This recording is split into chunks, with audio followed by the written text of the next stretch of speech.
ML Soul of Detroit.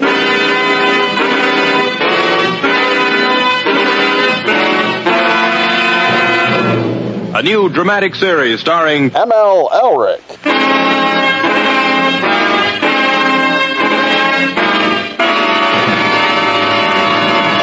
According to Webster's unabridged dictionary, Podcasting it is the killing of one human being by another.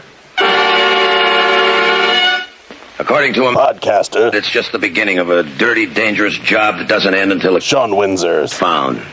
But I like it. Maybe because I don't like show killers. You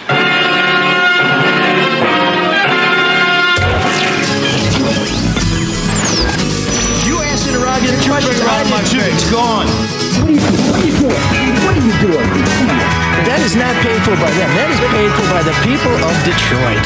You might be qualified, ML. I'm not qualified for this job. Let me tell you something. You want to go right now? Okay? You want to go right now? Hey kids, it's your old pal ML Elric back with a full house. 3 jokers over a pair of deuces. And I said deuces. I don't want anybody to mishear me. But we are very pleased to have Mark Fellhauer back with his firm hand on the rudder and his supple calves on the floor. And I'm now stealing Sean's material because it is so good. I'm the Carlos Mencia of basement broadcast. I thought you were going to say Menarez. No, Carlos is... I love Carlos. They're afraid to let me on the Carlos and Shawn podcast because Shawn doesn't want to get teamed up on. Carlos and I You're agree welcome that anytime. Everything sucks.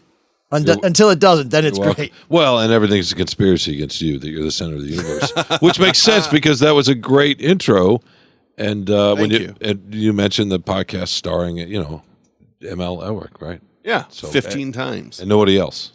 Nobody else is here. It's just Mike. It's like the Rockford Files. It's just show. James. His name's in the show. It's fine. Just James Garner. It's not that you guys aren't being featured. I mean, it's sort of, Spinal Tap and Puppet Show. I'm happy to be Pluto and your son. It should be the ML Elric show featuring ML Elric with special guest ML Elric. Just make them all 3. I think that's great. It's nice to have everybody back though, right? And by the way, feels like we're onto something here. I am bummed that I missed a ride in your Riviera today. That would have been fun. I've been having some phone issues though. I don't know if you know, but the mothership is cutting our phones and changing the way we do things. And wait. They paid for your phone? They provided what is it, iPhone 7s. What? and provided the no service. wonder they're losing money. Yeah. We've had those for. It's funny. Every time I had to replace it when it would wear out, it would be the same phone. It's been a 6 for 10 years, but that's fine. No, we've had company phones for what 15. I probably had one 18 years, so those days are over now. I don't think anybody does company phones anymore. That's why they're phasing it out, right? Neither do they.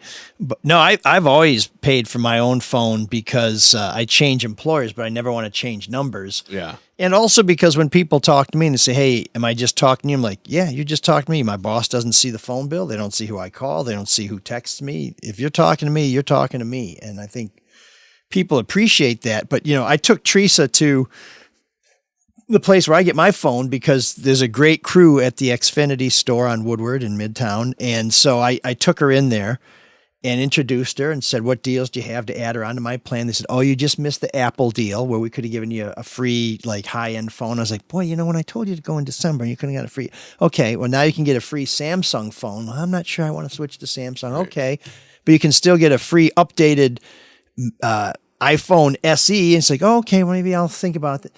And that was 2 or 3 weeks. I said, in 2 or 3 weeks, they're going to cut off your phone. Oh, I know, I'm going to get that. I'm going to take.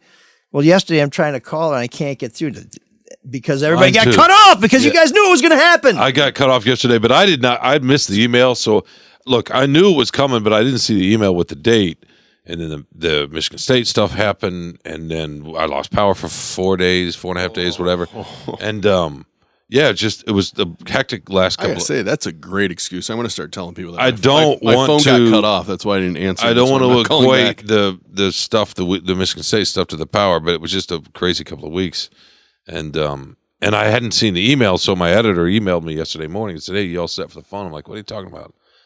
And the next thing I know, it was dead. So if the Michigan State shooter had lived, do you think he would have been charged with messing up your cell phone? Is that a misdemeanor? That's not what he. No. Was that not Well, what was interesting? interesting? I don't They like allowed that us. Shawn did that because nobody thought that. No, they allowed us to. And the guy did enough stuff without putting that on him. No, it's interesting though. They allowed us to power loss to the loss of lives. No, not at all. But they allowed us to file for an extension, but they wanted reasons.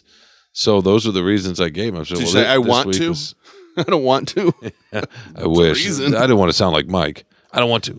Jeez. But I'm very amenable to reasonable requests. There's just very few things that qualify as reasonable. But requests. I was heartened when I was told a lot of other people lost their service yesterday too. So that I wasn't the only idiot.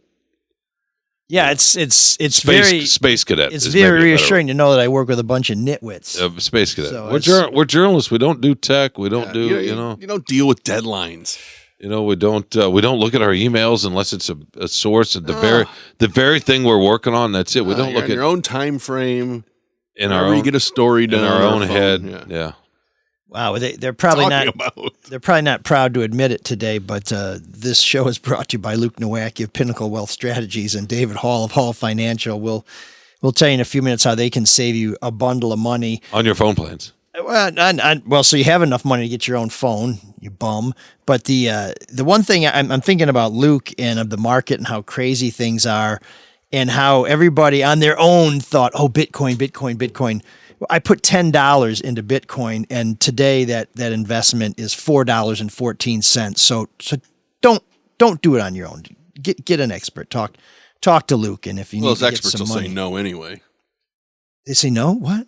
Well, most fiduciaries will say no. It's not a real thing. Oh yeah, no. What I'm saying is, if you're looking to secure your financial future, call Luke. Don't put your money in Bitcoin because that's not a strategy that's going to work. Even though everybody thought it would. I think it is so adorable. You bought $10 worth of cryptocurrency. Actually, I didn't. It was free. PayPal told me if I bought $10 worth of Bitcoin, they'd give me $10. So you're saying So I'm actually $4.14 ahead, but it was a free $10. That's what he complained about. So you're saying his calves are supple, and now you're saying he's adorable. What's happening here? No, I just think it was cute that his venture into cryptocurrency was a whopping $10. By the way, speaking of... And not my $10, because I listen to people like Luke who say that's foolish.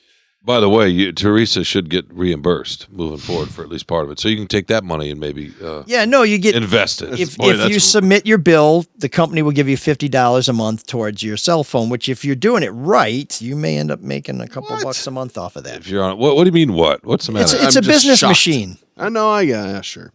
You know what? They pay the people that aren't down there, that aren't in the office, right? And they have to have the phone to do their job, so they want to help with that. Well, you could write it off as a non-refundable business expenditure too. You could do that. Who knows? But you gotta have like $25,000 in deductibles now to use any of those business expenses or charitable givings. That's the Trump tax reform, basically. The one that you can do is basically ensured that we're all going to take the standard deduction. The one you can write off is when you drive from Ann Arbor to Ferndale every week.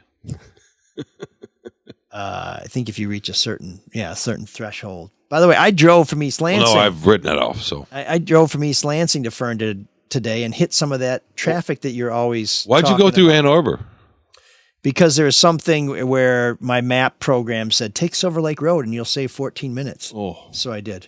Because that seems way out of the way to go to Ann Arbor. Well, I mean, it wasn't Ann Arbor. It was M23 to something, so it was towards Ann Arbor. Oh, yeah, no. Which is why I offered to pick you up in the Riv. Well, thank you, though. So that was very kind. This 696 was back. By the way, have you done any investigating into this? Or maybe let me just ask your memory. When's the last time, if ever, you've seen orange barrels throughout a winter? Oh, that's because a good question. I feel like I've seen construction all winter long. They've been a little behind. It's kind of a mild construction season. I mean, and normally it's put away, right? Normally it's because asphalt won't set. Sure, yeah, exactly. And concrete, you can't do concrete when the ground temperature is. My buddy Mitch knows all this. Here we are in February, and 696 is 2 lanes in right now. So at least in parts of it. Yeah, but see, people bitch about fix the roads, and people are fixing the roads like, I hate the traffic. It's like, you can't have one without the other. No, for sure. But psychologically, you're prepared that's what you your want to have summer children, and spring but you and don't fall. like intimacy with a woman. You have to have You're both. prepared that for part of the calendar, that's your life, and you're going to deal with it. But in the winter, I don't know. It seems, deflating, demoralizing. When I lived in Chicago, they had this thing that I always thought was kind of a good idea. They were redoing the road anyway, right? So instead of just plowing the road, they sent the scraper through that actually grinded up the road to clear the snow. And so they were taking the top layer off the road at the same time they're clearing the snow. And I thought, in theory, that's really genius, except when you're not just pushing snow off the road, you're moving at such a slow pace that traffic was at a standstill. And so, we got ahead of the construction season by taking the top layer of this broke-ass stretch of 94 off of the highway, but now we can't move anywhere. So where does all that rubble go? It just piles up somewhere? They recycle it. They grind it up for new aggregate. Okay. This message brought to you by nobody because it's MDOT. very dull. Where'd you think it went? No. I was just thinking if they're scraping and the snow is mixed in with it, where they're pushing the snow off to the side, so that would mean they're pushing the aggregate off to the side, right? Oh yeah, no, they're filling up the bins on the back. So not only is it slow because it's churning it up, but it's also filling in the tub on the back of whatever this device is. Oh, so they're a little bit more modern over there. That's nice. Well, as I said, it didn't really work as good as anybody hoped. But I was up in the Keweenaw one year, and they suck the snow and put it back, and then haul it way out into the woods. And I was like, yeah, that's nice. Why can't we do that? Why? So you lost power for 4 days? You said? Yeah, and my sister-in-law lost it for 5. Okay. And what did you do? Did you go to a hotel, or did you stay at home? I stayed at home. You did? I stayed at home. When we lost, the Free Press put you up in a hotel. We lost for everything. We lost it a couple of weeks ago, and went to a hotel that night. Yeah. Shawn's house is powered by a bicycle that his wife rides, and when she stops riding, the lights start to flicker, and Shawn yells at her. What a miserable it got cold. 4 days. Maybe it was 3 nights and not or whatever. But anyway, How cold did your house get? It got down into the low 50s, high 40s. Oh my God. Well, at least that $25 you're going to get from DT will make you feel better. No. It's got to be 5 days. Are you shitting me? I think it has to be 5 days, yeah. It's very difficult to collect that because I had the power out at my house for 4 days, and Teresa and the girls went and stayed at my mom's house. I stayed in the house because I'm stubborn. It was 30-something degrees in the house, and I was going to work, and then I'd come back, and it wasn't so bad. But I thought, well, wait a minute, my dogs are at 30 degrees all the time, so that's not really cool for them, except when we're all huddled up to sleep.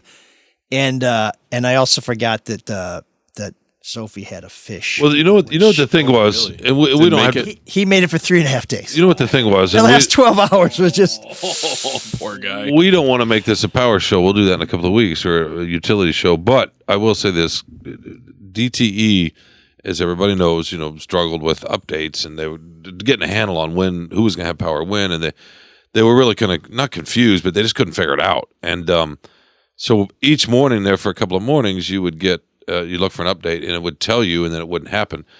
So it was like risk assessment in terms of your money. Do you want you get up in the morning? Do you want to go to a hotel, or do I want to go buy a generator? And I think no. They say it's probably going to be on today, so I wouldn't, and then it wouldn't happen. Well, finally, I went and bought a generator because we've had a lot of issues. Wow. We've had our next door neighbors bought a generator a few years ago because of the way their yard is, and they have a pump.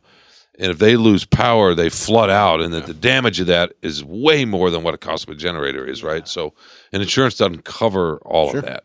Plus, if your pool overflows, sometimes it floods their backyard. Yeah, because we have a pool, and when you guys sometimes the irrigation for the vineyard you have, sometimes when that sprays over into their backyard, it can cause some runoff. But I was literally, it was at 6:00, the store was closing, I was ringing up the generator, and then I get a call from home.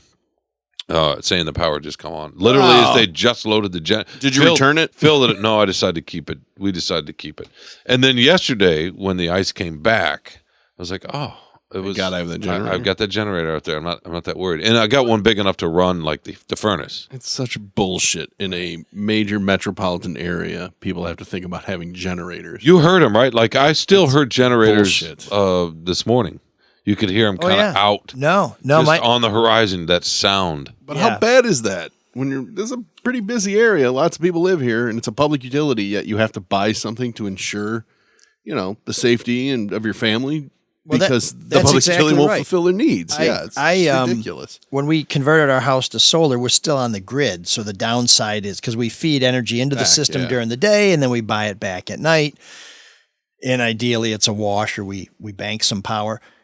I had a generator hookup put on my house because we are still on the grid. Yeah, the transfer switch. And we would get, it's like a big plug on the outside. But anyway, we lost power like 4 or 5 times a year for a while. It's been a little better the last couple of years. Same with us. But I just never bought the generator because I'm so resentful. Mm-hmm. Why should I have to spend hundreds of dollars? And I think there's somewhere between $500 and $1,000 to get a serious generator. No, to get something that you can plug into what you're talking about, the transfer switch, and run your furnace and your fridge and some other. Yeah, it's at least $1,000. So I just feel like I should not have to spend that kind of money to provide redundancy to a system that actually charges me $10 a month to provide them with power from my solar panels. And so I'm just too stubborn to do it. But it does seem that there is a way for the power company to provide maybe some redundancy and generate a little goodwill by saying, we are going to subsidize generators. Like if you want to buy a generator, we'll provide you a low income interest loan so you can buy a generator that you can pay off over 5 years at 0% interest. They sell all this other shit where they'll guarantee repairs for your furnace and your refrigerator, and you can get insurance for your appliances. They make money on that. Yeah, but they could make money off of, hey, we'll sell you generators at 1% interest. Oh, by having it at 1%? Yeah, or they buy 10,000 generators for $500 each and sell them to you for $600 or something. But they could. I think they're just kind of worried that if you start saying, "Well, there's an alternative to the power company," well, hell, I like that. I'm done. I want to cut the cord. There really isn't. I've got friends that bought generators suck. Serious generators, like the huge generators. Those things are like 12, 15 grand. Yeah, they're powered by natural gas, and and they'll power your whole property, right? I mean, everything. You don't have to, your AC, everything. So the people I know that have those live in more rural areas around here. I'm talking about or businesses in the city of Detroit. My neighbor has one, so it's not very rural there. Although but the other thing feels too. Like it sometimes. But here's the other part of this equation to me. And again, I'm sorry we're making this a power show, but I read some quotes from delighted actually in part of our coverage from a professor at the University of Michigan who said, "Look, the climate circumstances are setting up that we're probably going to have more ice storms." And summers of storms have already gotten more violent, right? Tornadoes and so on and so forth. So the extremes on either end are probably going to keep coming and maybe get a little bit more exponential. So I thought, fuck it, let's get a generator. No matter what DTE does, they're the kind of we in Ann Arbor we had a half-inch of ice. It was the worst. It was the worst in any part of the southeastern Michigan. If we get that again, no, I don't care unless DTE buries everything, which that will not happen in our lifetimes, right? We're gonna have it again. So I may be cynical, but I don't see them doing anything to change the power grid. And I was really appalled on Saturday driving around, and I never lost power, knock on wood. But driving around and listening to the radio and hearing ads from DTE on this past Saturday, basically saying, "Hey, be patient with us." And be nice to your linesmen. It's like, well, nobody's mad at the line workers. I mean, those guys are busting their ass. Oh, no kidding. No, it's like a block party when they show up because you think, hey, the juice is.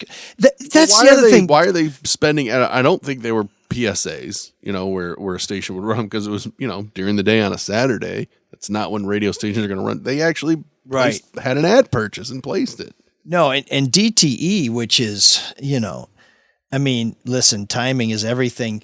The news that they requested a new rate increase comes out just as all the power goes down. I'm like, what?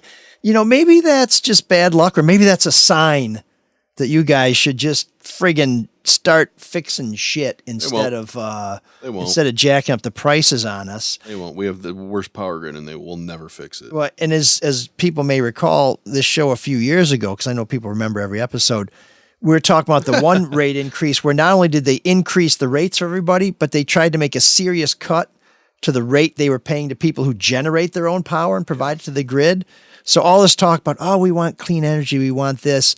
And now they're saying they want to increase rates because, oh, fewer people are using our system and stuff like that. Well, they're a public entity that's also still publicly traded, right? So they have shareholders they're responsible for. And that's the problem. I mean, it's all about the money. Yeah, this is about return to the shareholders. And DTE has done some great things in Detroit. Beacon Park, if you've seen it, is wonderful. And the DTE Foundation supports a lot of really good causes. I mean, they are, that's a write-off. In that regard, a good citizen. But that was something where they hired a consultant and said, hey, will you take a look at our operation? The consultants came back and said, you guys really need to do some stuff for the community. Yeah. So even somebody had to tell them. Providing them electricity. Well, that would have been something, I would trade Beacon Park for that Everybody goldfish. would. Everyone would. I mean, that fish's blood is on their hands if fish have blood. I think they do. They must have something. Well, you don't get a write-off if you theoretically do your job, but you do if you make a park, right? And you have a charitable arm. I did see St. Motel there for free, so that goes a long way. I'll use the write-off to build a bunker and stock it with cans. We got a generator now.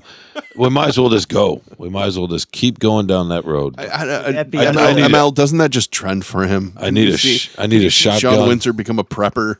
Sean's bunker. I need a shotgun. He's been going that way a long time. I have a stepbrother in Oklahoma who's got a bunker the size of our houses. I mean, he does very well. He lives out on a ranch. Will you please grow a huge beard too? Just do the whole roll. But so stepbrother, is this Belvin's son? Biological son, yeah. And he's a survivalist? Well, no, not. I kind of did see that coming. He's a survivalist. He has an accounting firm and is into nursing homes, but he has a ranch. He lives outside Norman, Oklahoma, and he raises cattle also. But his wife cans and does all that sort of. But they have this bunker in this huge, beautiful home, and there's a bunker that's enormous that's stocked for you could live down there for 100 years, and it's quite waiting impressive. For the apocalypse.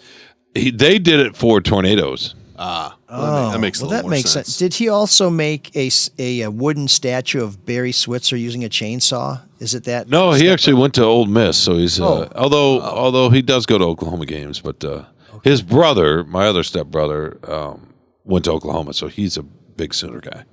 Okay. In any case, named Daryl. No, but I think we need to get bunkers and generators, and we all just need to get. No, I refuse. So the problem with that can thing is that I need a shotgun, though. I think it's only good for so long, and so as the expiration dates come up, do you have like some let's eat all our canned food party? Eat all our peaches. That seems pretty horrible. Eating a bunch of shit out of tins that's about to go bad. Canned peaches are the trick to survive in zombie movies, right, or apocalyptic movies. Well, in those movies, I would be the guy in the first scene that just offs himself because I don't have the fortitude to live through a zombie apocalypse. I have no desire to deal with that.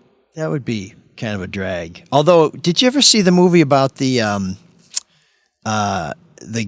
based on a graphic novel about I think it's called Warm Bodies, about the girl who falls in love with a zombie and brings him back from being a zombie to being a real person. Really? It's really, really funny. How? It's a the dark magic comedy. Of a vagina? I mean, how? I think it's something about when his heart gets activated, he slowly becomes a human again. Science. And he has this wingman who's kind of a dork that he still hangs out with, who's a zombie, but he meets a nice girl, and it's. I think it's called Warm Bodies. Well, I tell you really, what. All right, this was a movie. Let me just. What year did this movie come out? Within the last 10 years. What? Oh yeah. Yeah, I watched it with my daughter. Look, you're going to be able to come over and watch that movie in my bunker with my generator, right? Have you soundproofed the bunker so I don't have to listen to the generator running? Well, yeah, we'll be underground. The generator will be up. It's got it has exhaust, right? So we can't, Okay. I'm glad you thought about this. But the problem is if you keep it above, then people, in those kind of times, generators are like gold, right? So you got to figure out a way to secure come after you. That's the next step. Yeah, I'm trying to figure out where to secure ours because it was not cheap. Well, that's the other thing is... It was a Honda, right? You're going to need to be armed because people are going to try and get in that bunker. And if you're a pacifist, they're going to say, well, thanks for building a shelter for us because we're taking over. No, people, they're going to want to. They're going to put you out. So Especially if you have a little fuel. Yeah, no. Better put a pillbox right by that so you can, sweep the area when the horde comes. I think that's a good idea. Well, I'm not advocating more weapons, but it's something to consider since you've gone the generator and bunker route. I hope you also don't have like a schnauzer because I can think other people with bunkers. But I just couldn't believe. I called Ann the other day. I said, I cannot believe we're getting a generator. It never Because you shouldn't have to. Well, she was glad my 'cause next she's door getting tired neighbors, of pedaling on that damn bike. My progressive, hippie neighbors from Amsterdam, right? They have a generator. Yeah. But they're like, but you know how those folks are. They can manipulate. Those folks? What? The Dutch. Oh. They can manipulate water and do all sorts of incredible engineering things. And every single Dutch person can manipulate water. No, they're the best of their scientists. I know what you mean. They're good engineers. They're fabulous. Just the way you said, it's like those Dutch people. They can all. If they can have a grid in a country that's below sea level, what the fuck?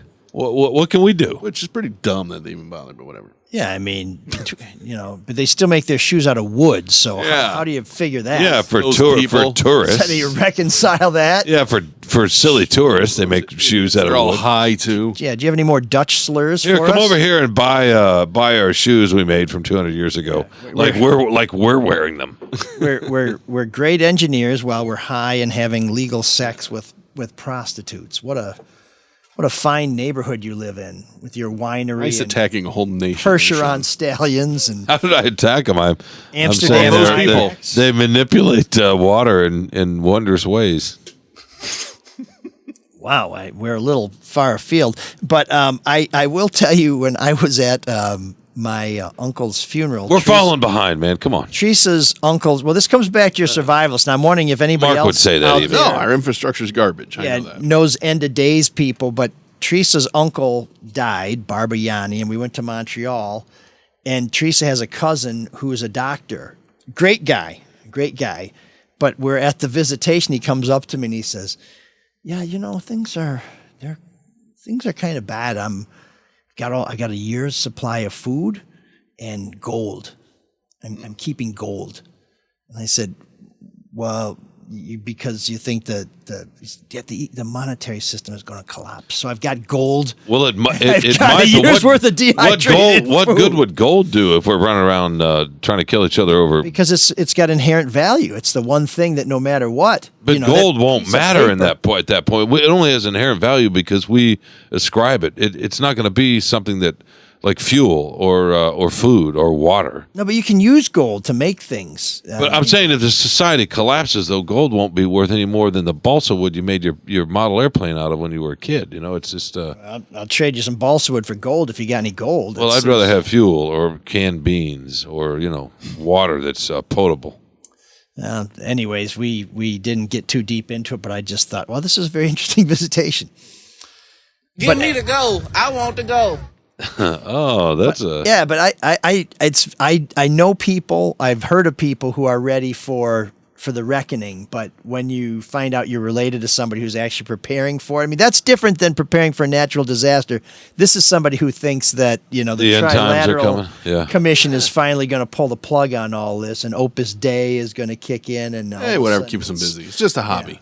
Yeah, but it's interesting. It is a hobby. And you'll be coming to them when society falls. It's no different than you binge watching Shetland. It won't right? look so, it's except Teresa can't generate enough energy from riding that bike to keep Shetland on. It sort of flickers. So that's how it is. Does she wear the handmaid's, what do you call that? The not the bobbit. What? The bonnet? The bonnet. Like the habit or whatever. Do you make her wear that while she's on the bike? Is that what's going on? Yeah, no, I don't make Teresa do anything. I seek her indulgence on a regular basis just so that I can continue to live my miserable existence. She doesn't mess around. Well, if you've got somebody in your family who's... Wait, what? What? Huh? Who? Teresa's the boss. That's what I'm telling you. Yeah, she's in charge. No, I'm not the boss either. I mean, you guys are my boss. Everywhere I go, somebody else is the boss. Stop it. But that's okay with Not me. paying for your phone no matter what you say. Can I ask you one last quick infrastructure question? Yes. Please. I mean, you're going to. You could just ask us. But you're the bosses, and I want to get permission. Let's just start telling them no, ML. Well, again, I go back to the Teresa. It doesn't matter. No is just like, can I tell you something like, no, random, okay, and then just go. Random Let's silliness. just get to it. Just How pull the Band-Aid. many times you guys on a freeway system around in Metro Detroit, and you go under a bridge and you see where a chunk of concrete is missing? You look up there, and you wonder, right?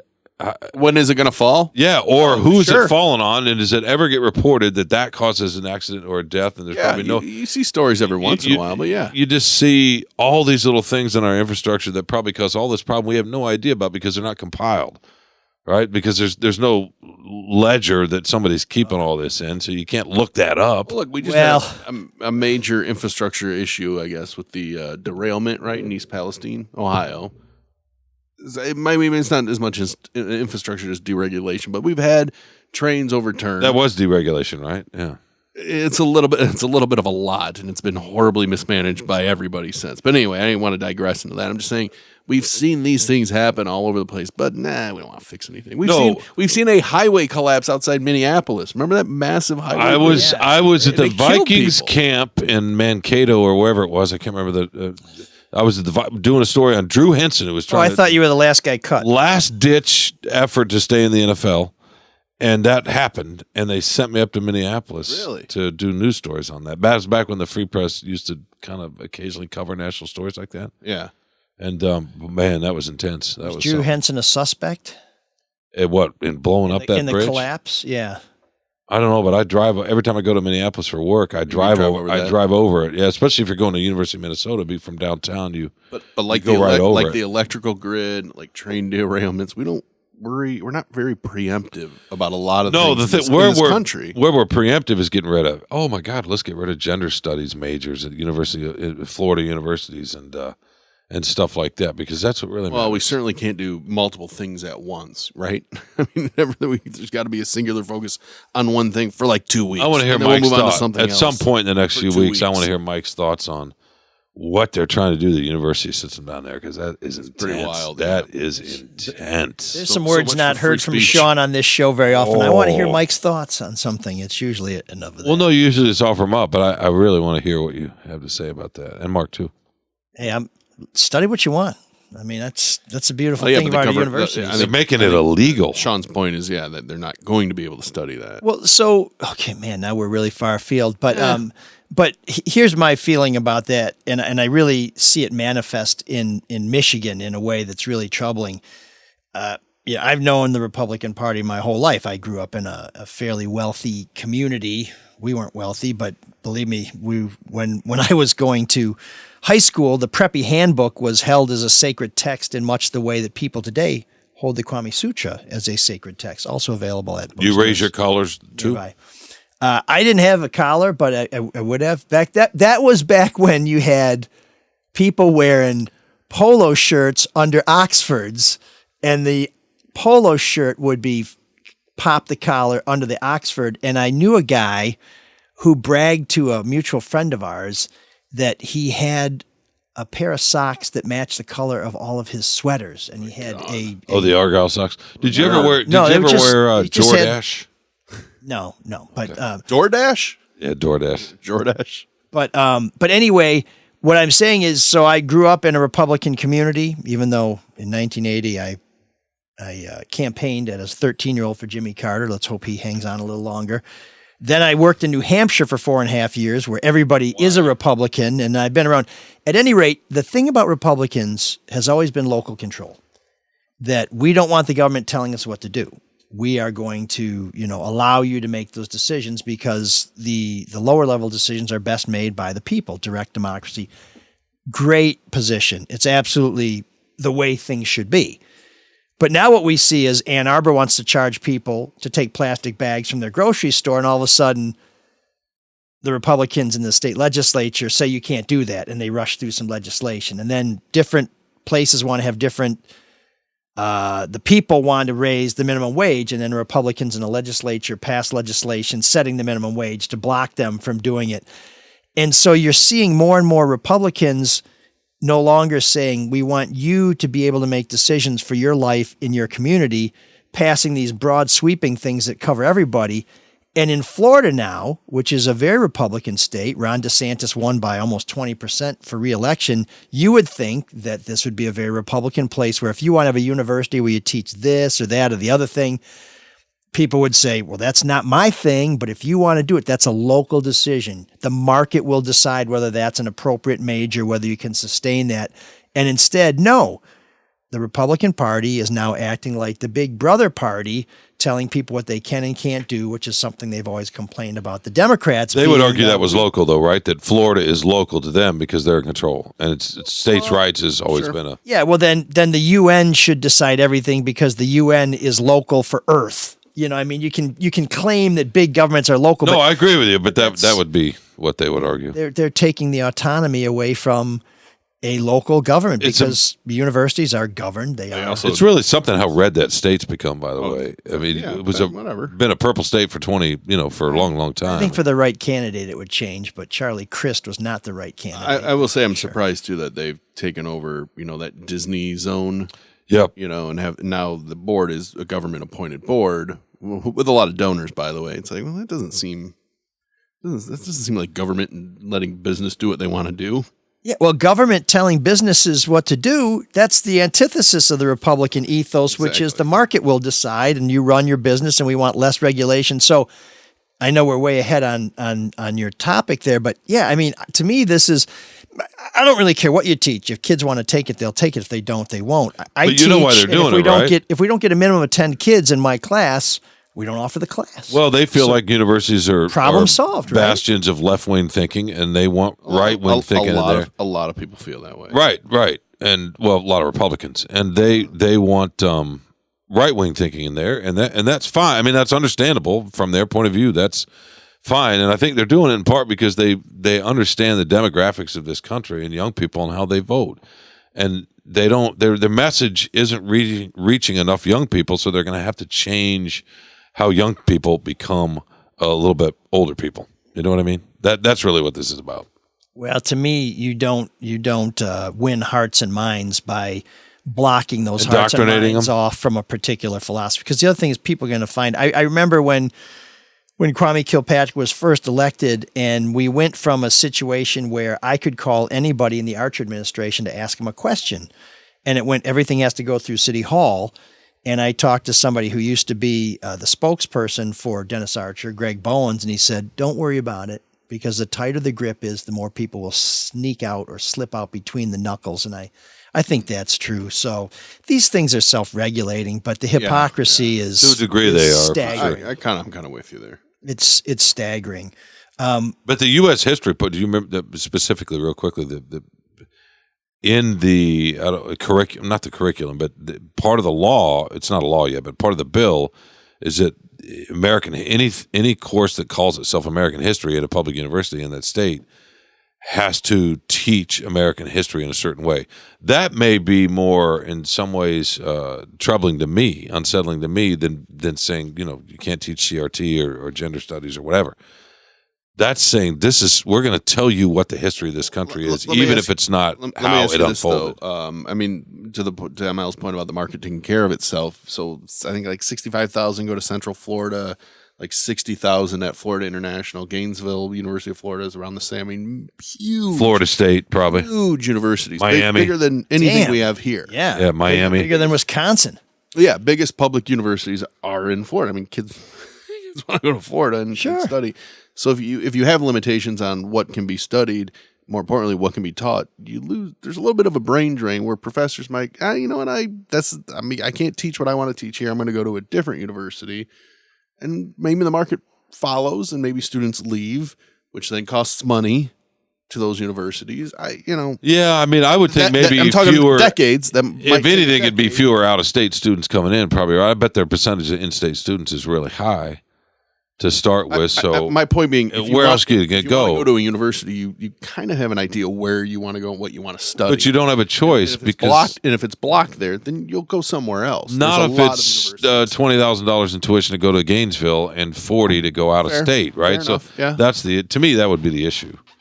I think they know this. I think they know that the majority of the high school students in Florida that were intending to go to Florida universities are stuck. Perhaps, but I would love to have. It'll be interesting to see what happens with it. I would love to have as full a course catalog as possible because sure. And maybe it's just me, but I'm happy to study stuff that I completely and utterly disagree with, just because I think it's studying, intellectually challenging, and sometimes those people are fascinating. Well, they are. to Don't you think listen part of this too is just it's all disingenuous? I mean, how many students are in a gender studies program if you add up the 5 or 6 biggest Not many. universities total? I don't know, but 1,500 people maybe between 5 or 6 schools. I mean, what, a couple hundred in a school, if that, like in gender studies, right? So somebody will say, if that's what you want to major in, why are you going to school anyway? So why? But why would you? Why do you care about? We're getting to the point that if you're going to go to 1,200 people, they're not going to swing an election. If you're going to go to a university, it's going to be something for an advanced degree, right? You're going to see. Don't you see undergraduates dropping out more often? Well, I know that getting a degree in English and That's useless. Psychology, Communications, useless. It's not not at all. I know a guy. It's not useless in terms of your understanding the world, but it's not like it was when we were all young. We could go get a liberal arts degree and walk into a corporation, because you could read and write, right? I mean those are the things they wanted the most. Yeah, but you hear people now talking about we need the soft skills, we need the people skills. So we got all the guys who can run the algorithms, and we have all the women who know how to do the math and everything like that, but they can't relate to other people. So I do think they need people who can read and write. And I know a guy, communications degree from Michigan State. He was the president of Dow Chemical. I'm like, how'd you go from comms? Where'd he go afterwards? No, I think he never got a master's. I don't think so. I don't think so. I think that was pretty common, right? I don't think it's gonna, because more people go to university now. I don't know. It's almost like having a high school degree. What that was 70 years ago.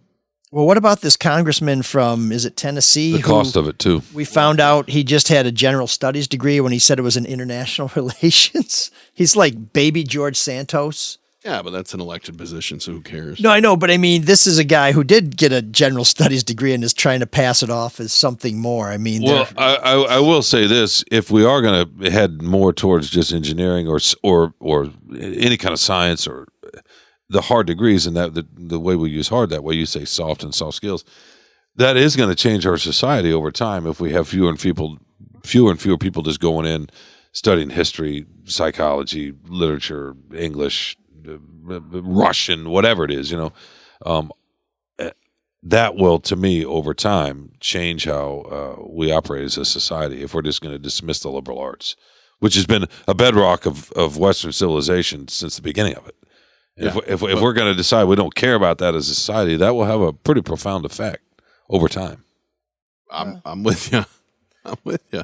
I tend to think there's a pendulum swing effect where these things change, where everybody becomes all techie, and then they get rich, and then they start subsidizing the arts, and then the arts become viable, and then it kind of swings back. I mean, usually too far back, but yeah. Yeah, I mean, that's, the Republican Party in Michigan, for all intents and purposes, is defunct. And what's going to happen is the Democrats are going to overreach, and then the Republican Party will have a purge, and then it'll be formed again, and then they'll Democrats will get run out. Yeah, it's just going to. No, swing you're right. back It does swing back, but if we forget just about like in the wild, if there are too many deers, the coyote population flourishes, and when there's too many coyotes, there aren't enough deer, and then the coyotes start to die off. Speaking of animals, what separates us if we forget liberal arts and art and all of that, then we're beavers, right? We're just building, and we're animals. Animal analogies and we're here nice, today, and we're animals, and that's cool that we can build. But we're no different than any other species at that point. It's just survival. It's pure survival. That's all it is. The problem with universities for a long time was the paradox of the individual, right? Where, and under the Obama administration, we want everybody to go to college. Well, it's not good for a society for everybody to go to university. Some people can do trades, which our trades were really low after that. Yeah, that wasn't a philosophy major who got my Riviera on the road. I'll tell you that. But who's going to tell? I'm not going to tell my kids they're not. No, but what you do want is anybody that wants to go to college to be able to go to college, and then maybe you could argue that high school should be a year longer, whatever, so you can teach a little bit more of these sort of understanding of the world and history and how we got here and all that, so everybody has some fundamental understanding of that. But not everybody has to go. Yeah, No, not to college. And therefore go into debt. It's done that way in other countries, right? Where you go to school a little bit longer, or your school year's a little bit longer. You go 10 months instead of 9 or whatever, and you learn a little bit more ahead of time. Then when you get to 19 or 20, you go fix Rivieras, because absolutely, society has to have that. I think the Riviera is essential to any healthy society. Yeah.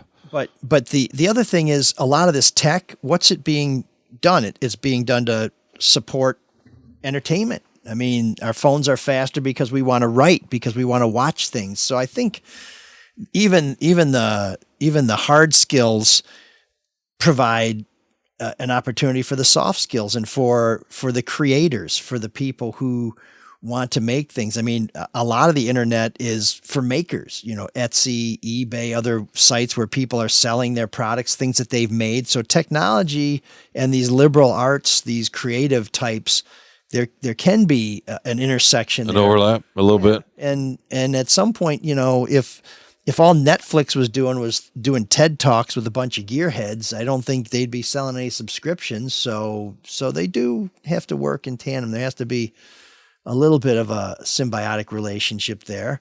And at some point, if the universities aren't producing people, or people don't see a way to go to college and say, well, how can I learn to be a writer? How can I become a visual artist?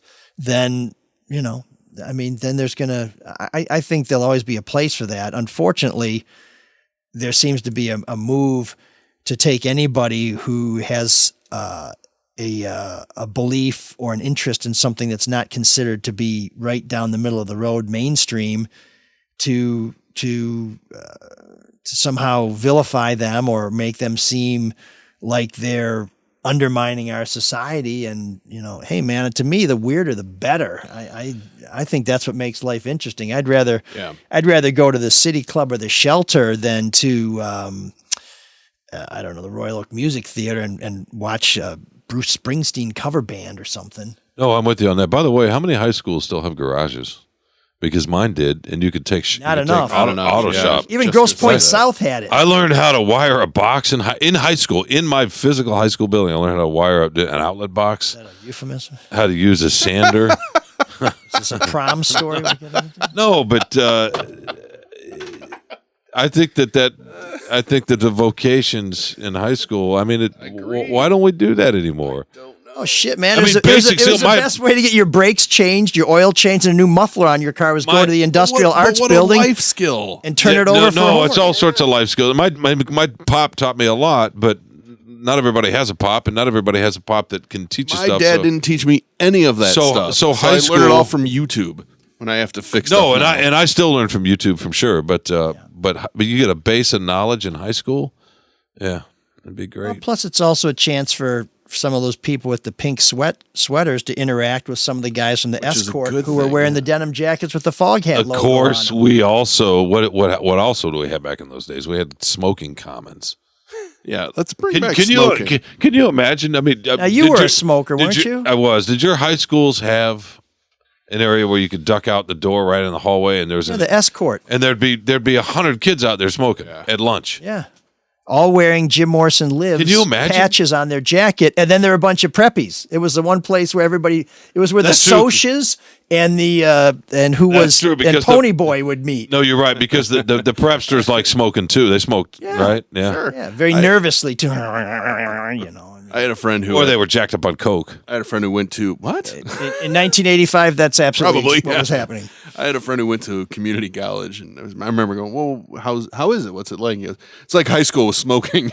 Like, what? That's a weird description. Probably a better cafeteria. Actually, I went to community college for a bit too, and I loved it. Nothing wrong with it. It was good. Great. It was great. My boys did. They started out that way. Options are good. They loved it. Yeah. They liked being in a classroom too with older people. They thought that was great. And by older to them, they were in a classroom with somebody who's 27, and they're 18, right? And they just... You know what? It works the other way, too. They were in a classroom with Joel McHale. I had a friend who, after his junior year at Michigan, got a really good job that made money. So he's like, well, I'm not going to go back to college, which then he just got hammered on for years for not having a degree from all of us who had degrees from, Michigan State, Central, all the friends just hammered him for not having a degree. So he went back to get his degree, and he loved being the old guy in class because you know a lot more about how the world works and everything. Well, I didn't graduate until I was 28, easier. so I had that experience myself. Yeah, you can buy. That's the other part, yeah. And if people want to party, the women are younger too. Yeah, exactly. Well, we don't have a dormitory. Let's come to my house. Like, dude, you got a house? I got a house. There's beer in it. It wasn't quite You got like that. beer in your house? It wasn't quite like that for me. You're but, awesome. But I did enjoy being an older student in a classroom. That's great. Well, before we get to Geek of the Week, why don't we help people with a little bit of advice? I think this is a good time for us to share maybe. Oh, there's not a little life segment that would lessons. allow for a bathroom break? Okay. No, but we're old guys. We are this 50 is, minutes in. This is kind of community college of the air. We'll just knock these It's out a long time for me. real quick. If you guys want to help people, Sure. Who wants to start? Fire away. I'll start. Since it's my idea. Okay. I don't have one, by the way. Here. Just do this one. Take a short one. I just have feedback. Here's a question that I call Adam's family values. My family is really dysfunctional. I've made peace with it except for when I date someone from a big, happy, close family, which just highlights the weirdness, such as when they ask what they think are harmless questions, and I'm left either dodging them or answering, no, I don't have a favorite food my mom makes because she stopped cooking after my dad threw a hot casserole at her when I was 9. So it was cold sandwich until I learned to cook. Jeez. Or, nope, I don't see my dad on Father's Day. My visit would interfere with his drinking. Or, no, we don't really have holiday traditions because my mom joined so many weird cults. At first, I tried telling the truth because a therapist once said to own my past. That was so awkward. Lately, I've been dodging, and it's exhausting. So I've decided not to date anyone unless they come from a similar background. My friend says that's an incredibly limiting and self-destructive choice, but I don't see another option. Do you? I don't know. You go ahead, Mark. What's the exact question then? He wants to know. So basically, when he's asked something like yeah, anytime I go to a family that's, quote unquote, Sure. normal, Yeah, which probably really means people aren't telling people who they really are because there's no such thing as a normal family. They feel uncomfortable telling about their own family's history. Sure. So now they're only going to look for dates in families with people who have a very shattered past. Well, you're not dating. How do you know that? You're not dating the family. I mean, How do you know I gotta that? say this: if you date somebody and they have a quote unquote normal family and they ask you a question like that, just lie. But how do you know that until you get in there? I mean, you don't know that. Or ahead of better yet, time. if you start dating someone and they have a normal family and you're worried about that, why not tell the person you're what is dating? what to is tell a them normal so family? so they know. Well, that's kind of that's why I'm doing. mean, That's why I'm doing air quotes. You're doing air quotes, yeah, because you don't want to know. Which you can see if you're watching What, us on YouTube. what, You can subscribe to channel Soul of Detroit. future in-laws that are still together? Is that it? No, Is that what they mean? No, they're basically saying, I need to know, if I'm going to date you, I pretty much need to establish early on that your family is totally screwed up. I don't like that though, because then you're closing yourself off to other opportunities of women you might. Yeah, you don't know what a normal family is. People can be. Everybody has a problem. Here's a with their guy own that comes in. family. Here's a dad that comes in and smiles, but he's crushing up Benadryl and putting it in toothpaste for sleepovers when his son's kids are coming over or whatever. I mean, Well, that is quite a specific example. Where did you get that one from? it made me think of the digging deep into the archive there. what was the movie? Was it one of those Todd? It was a home movie. It's a Windsor home movie. Todd Phillips, Is that it? Yeah. God. Welcome to the Dollhouse. No, it was a movie in the 90s where I'm never going to think of the name of it, but you're watching this movie and you're going along, and all of a sudden a dad does something like that, and you just, ugh. Yeah, no, wanna I get think up and leave the that's theater. that's a classic example of, we when you're staying over here, we want you to sleep in separate bedrooms. We're going to go to church on Sunday, blah blah, and then you walk into a closet and there's a bunch of sex toys and a bunch of gay porno mags, and you're like, wait a minute, I thought you were the really uptight Christian guy. I think the more normal people are, the more The more secrets they have. Yeah, exactly. Those are the freaks make me really comfortable because I'm like, this seems like who this person really is, for better or for worse. But the straight-laced ones, I'm like, how many dead cheerleaders are underneath? Exactly. Father who did not allow me to touch myself, and not in a sexual way. No, just the most ordinary of touches. If I had to make pup in the toilet. Is that the I was painter? not Is allowed that to Bob wipe. Ross?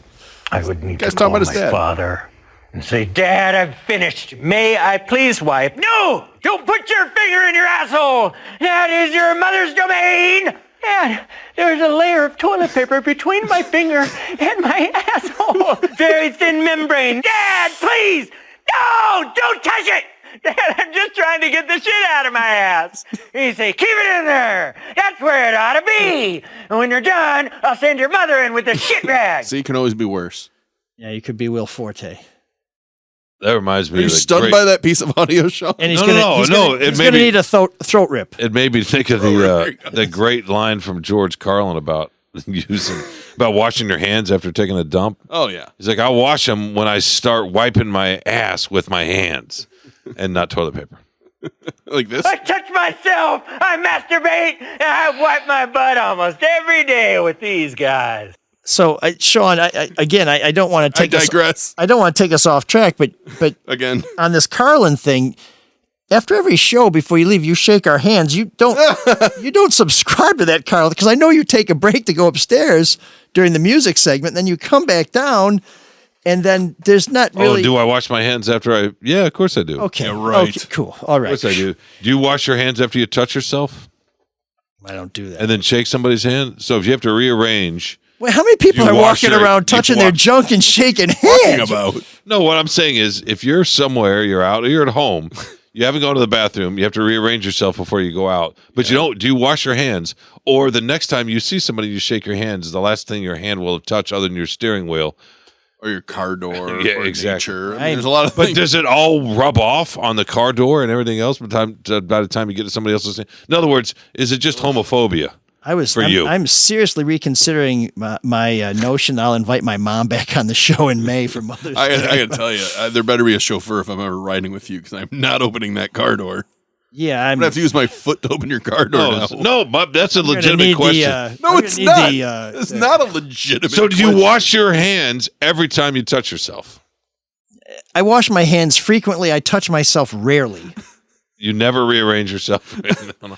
Okay.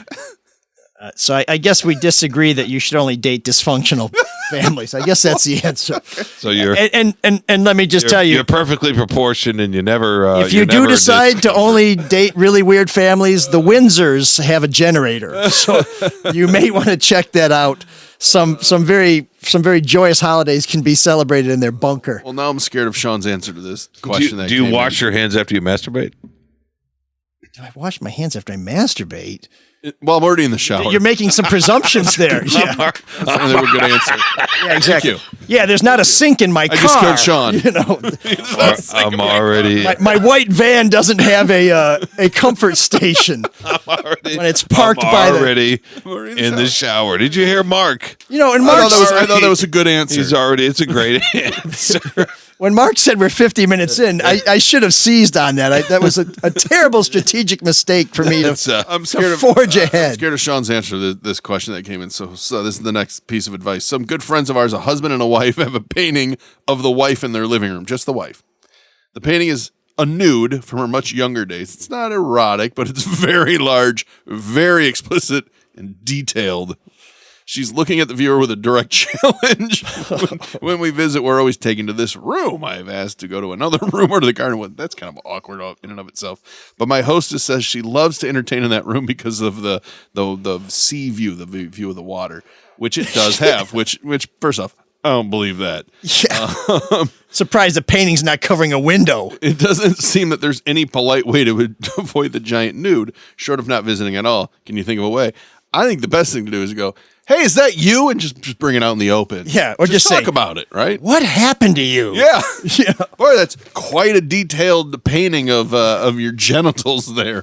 I mean, if you expose it, right? Is it awkward anymore? No, it's awkward for that second. As opposed to trying to avoid it. That's ridiculous. If you enjoy the company in the view of the water, then whatever. Or I have to interrupt because ignore it. Matt has posted a comment on YouTube that says one day Shawn woke up and looked like Vic Tayback with glasses. Vic Tayback, talk about a deep cut. Yeah, it's a little dated reference, but he's not wrong. Anyway, Shawn is way better looking than Vic Tayback. So I had when I bought. Are we talking about the cook? Yeah, from Alice. Yeah, I wish his voice is a little deeper than even mine. You got a pretty deep voice. Don't. It's from all that Why do you masturbating. care? Why do you care about the painting? You know, it's just it's there. You look at it. You don't. Makes him uncomfortable. Why? Okay. I want to know whether she sits That's like under it. you guys. Why would you be uncomfortable with that? Whatever. Would I be uncomfortable? No, I'd absolutely talk. No, about because it. you just said to shower. So I know you're. I would totally just talk about. You're Hey, is that okay. you? You're okay with yourself. You know what I mean? I'm not sure about Mike, but you are. So that's good. You're comfortable with yourself. I think I'm comfortable with myself. You're comfortable. You are more than you realize. Yeah. That's good. I deflect. Mark and I shower together, so I'm perfectly comfortable. And which one of you washes? It's high-powered rinse, but I do want to say this. So when I bought regarding the letter, when I bought my first house, I had a famous poster, and you might know who this guy is, who does the nude people. Usually around Ann Arbor, right? They'll just strip their clothes and they'll take a picture of them in Nichols Arcade or on the Diag or whatever. I can't. Wait, they get naked at the arcade? Yeah, they just drop. And the reason I had it is because we had him in studio. He took pictures of women in our studio and showed how he did it. You know, this is 1990. You mean WRIF studio? You're not. Riff. You don't have a place in your house where you have naked women getting Back in our more misogynistic days. I think Julie would not be cool with that. There were guys. There were guys and women, but there was a real famous photo that he took of these people around the rock, right? You know, in Ann Arbor, right at Washtenaw Hill. And where they rock? No, because the idea is it's artistic I got BS, right? Probably had a liberal arts degree. And so he took this picture, and that was his best-selling poster, and I had it in my house for the longest time. Not even thinking when my mom came over to visit and then brought my nieces. And Why do we always go with the moms? So they're asexual. The moms are asexual. They've never seen a naked my mom body? didn't care, but she had my nieces. Oh, okay. My niece All right. with Well, I her, guess and that's a little bit different. There's a big difference between going to a home and there's a nude painting and then going to home and there's a nude painting of your hostess and she's looking at you in the painting like what you looking at. Agreed. And she may be sitting under the painting with eyes on you like what you looking at, eyes That's up why you here. have to talk about it. Here's my question. I don't think I would go back. That's Here's all my I'm question. I guess this is specifically for Mark. Does Mike wash your back when you're in the shower? Because that could be very helpful. Loofah. Okay, you know what I mean? That's very helpful. No wonder you shower together. He also shaves it too. Get that My back. Or your butt. Your back. My back, yeah. Yeah. You get your mind out of the gutter, mister. I need the back of my arms shaved All right, at this point. One more. Go ahead. I think we know which part of the movie Spartacus you're watching over and over again. One more. My master likes oysters. Sean has to go to the bathroom. So. Oh, yeah, okay. During a trip to Las Vegas, I kind of had that's interesting. Did you or didn't you? Just a tip. Had a one night stand. I'm in a relationship. I felt bad afterward. Problem is, I started having feelings for this guy, quote, Leo. Is that an astrological sign?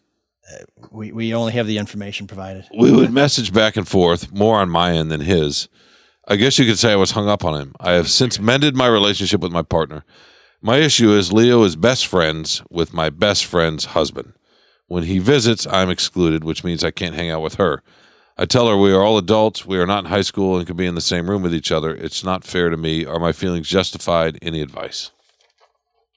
Wait, well, I gotta say she's making it all about herself. So wait, did she imply that she told everybody or everybody? Yeah, knows? that's not clear. It's not clear.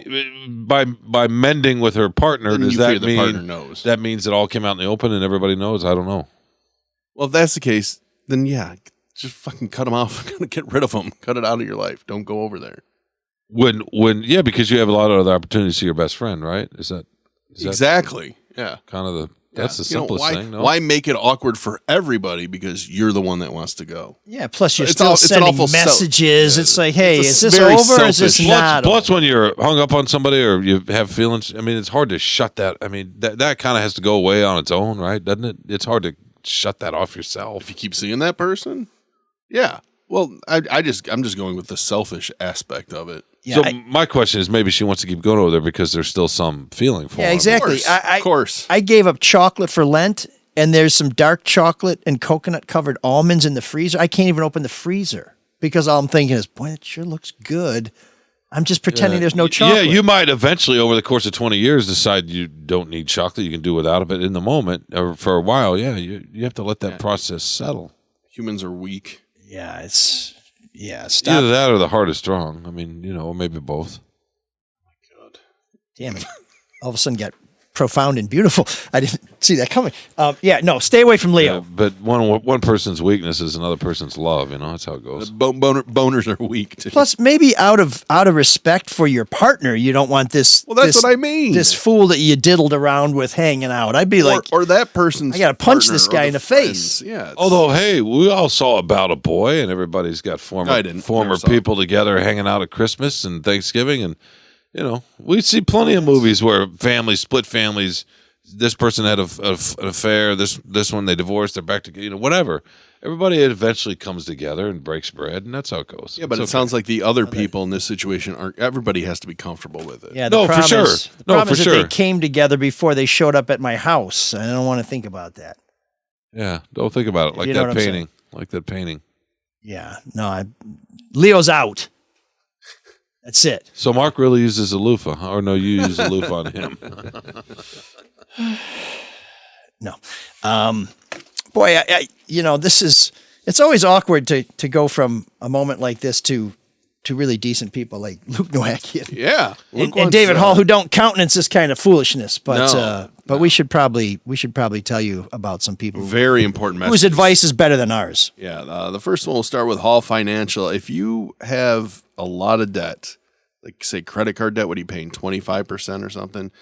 Cut that down. Get your debt consolidated. One of the people that can help you is Hall Financial. Call Hall Financial first, 866-CALL-HALL, or chat with them online at callhallfirst.com. They can provide you a free 5-minute mortgage review, right? And that's all it's going to take to see how much money you have in your home equity that you can then pull out to pay off other loans. There's a lot of stuff they can do so you're not paying so much on those loans. So once again, Hall Financial.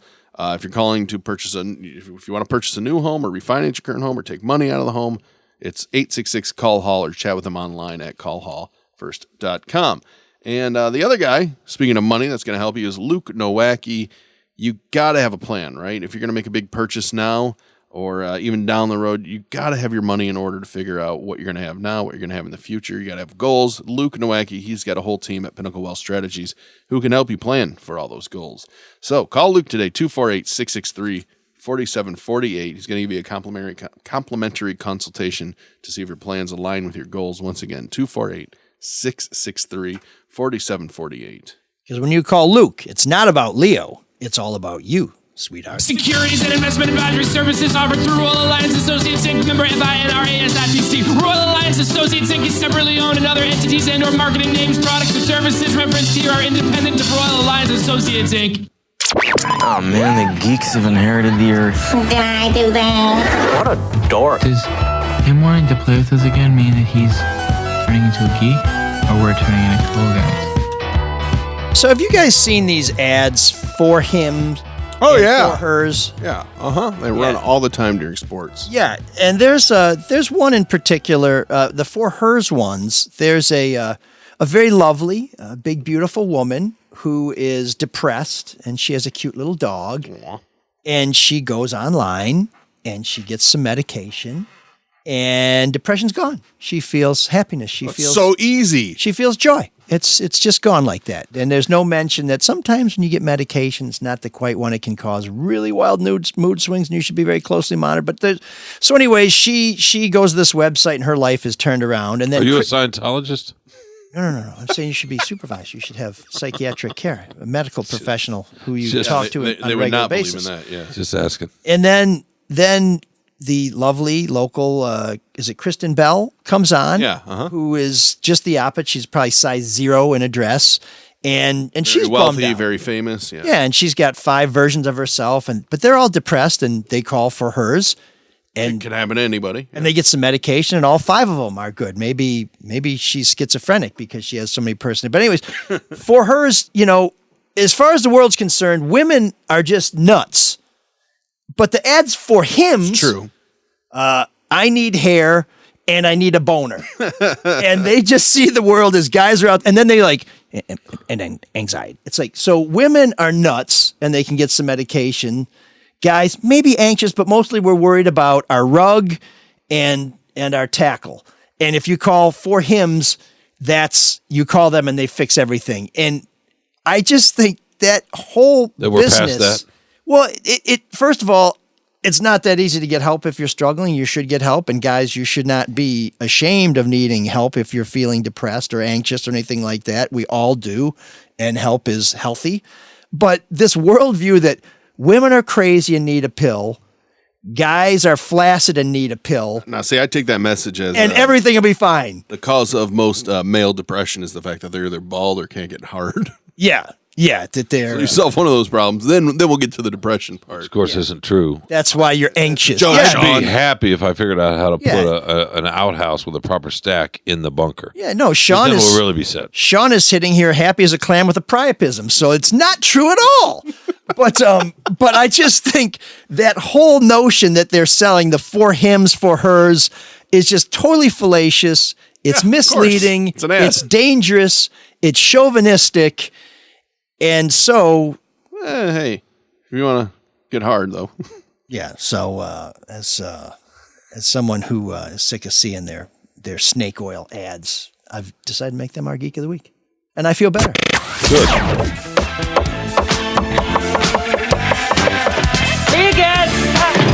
There's an all-night party in room 7609.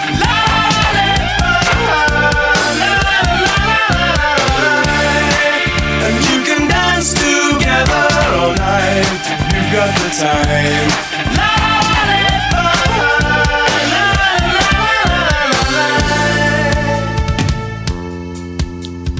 As we close out Black History Month here in room 7609, we feature one more act that has a prominent black member, a gentleman named Don Letts, who was a producer, was a director, did some videos for The Clash way back when, and then after The Clash fell apart, he joined up with Mick Jones, the guitarist and co-lead vocalist of The Clash, to form a band called Big Audio Dynamite. Now, they put out one of the best albums of all times. This is Big Audio Dynamite.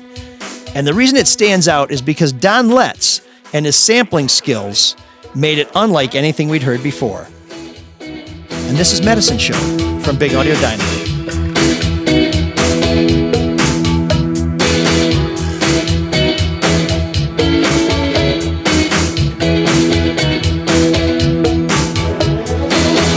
Covered wagon, medicine show. Take it to a place where the healing flows. Oh, wicked spirit, we got the juice. Won't save your soul in shiny shoes. Oh, Kitty King to Kangaroo, Santa Fe to Timbuktu. Oh, don't be fooled by imitation. This is the stuff that cured a nation. We took the tube and the high plains too. Never stop long, just passing through.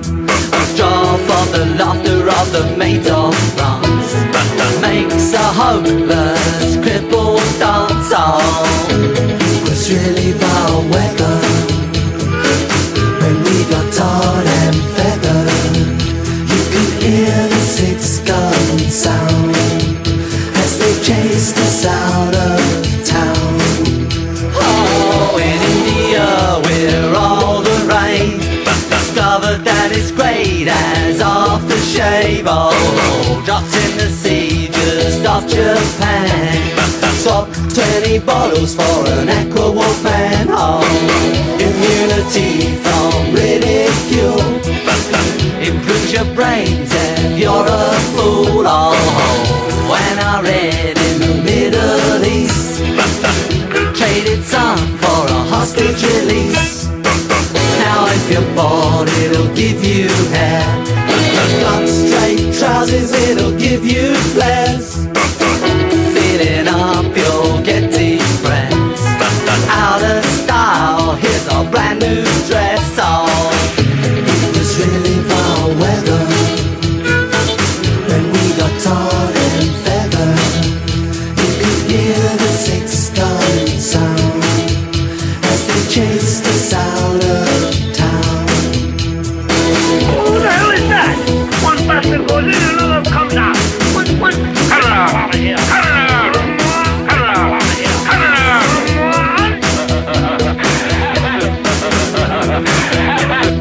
A minister of anything.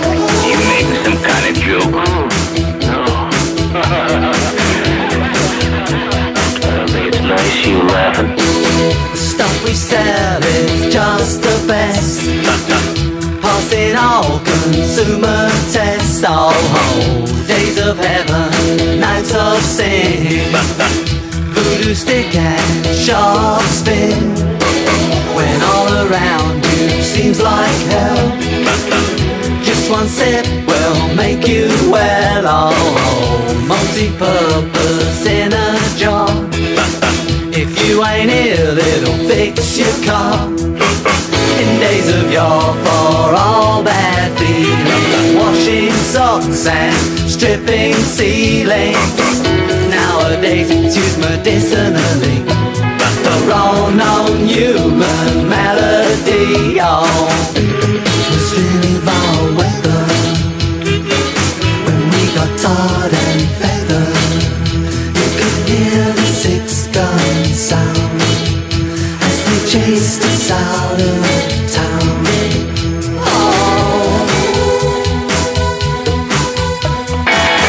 114 counties of this state, the condemned is found guilty of the crimes of murder, armed robbery of citizens, state banks, and post offices, the theft of sacred objects, arson in a state prison, perjury, bigamy, deserting his wife and children, inciting prostitution, kidnapping, extortion, receiving stolen goods, selling stolen goods, passing counterfeit money, and contrary to the laws of this state, the condemned is guilty of using marked cards and therefore, according to the powers vested in us, we sentence the accused here before us, Tuco Benedicto Pacifico Juan Maria Ramirez, known as the Rat, and any other aliases he might know, to hang by the neck until death. May God have mercy on his soul. Proceed. Duck, you sucker.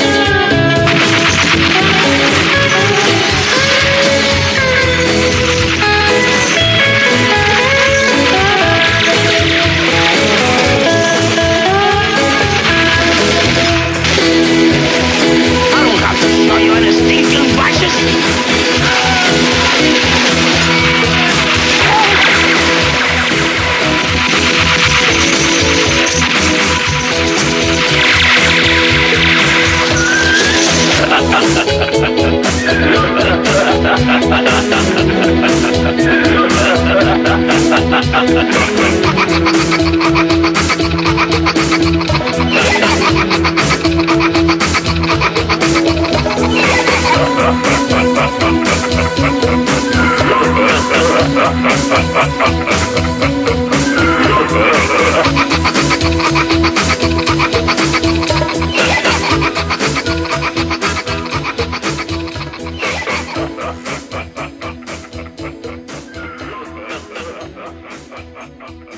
I always struggle whether Big Audio Dynamite is a new wave band, but they're from the right era, the mid to late 80s.